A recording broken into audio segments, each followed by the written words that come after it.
How to power through sticking points in tasks. There is a point in any task, any goal, and any challenge where things suddenly get harder. Runners call this the wall. It's the point at which we run out of disposable energy. It is the point at which we become tired, but where there is still too long to go for us to feel like the end is in sight.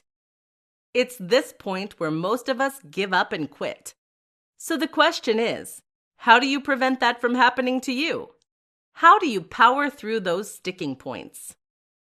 Here are some of the best strategies you can employ today. Break it down.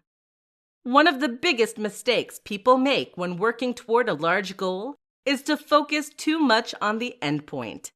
That is to say that they focus on where they want to be in a year's time from now.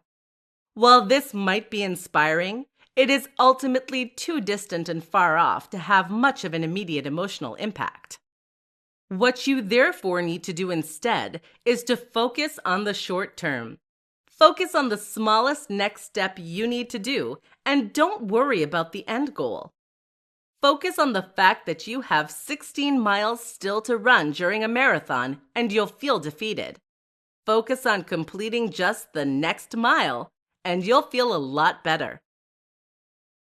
Try non-reactivity. Navy SEALs use something called non-reactivity in order to power through moments of intense challenge. Likewise, distance swimmers refer to something known as a swim coma. Both these terms describe the same thing, the moment when you zone out and stop thinking about the nature of the challenge or your situation. Instead, you are now focused purely on the here and now. You aren't engaging, just silently executing the plan. This is tough to cultivate, but if you practice meditation, you may find you're able to reach this near meditative state more easily. Make it engaging. Another reason we often give up on tasks is that they become boring. This happens for many of us during work. The solution? Make it interesting. This is particularly useful for writers. Writer's block often comes from the fact that what you are writing is boring to you. If you can make it interesting, that will change.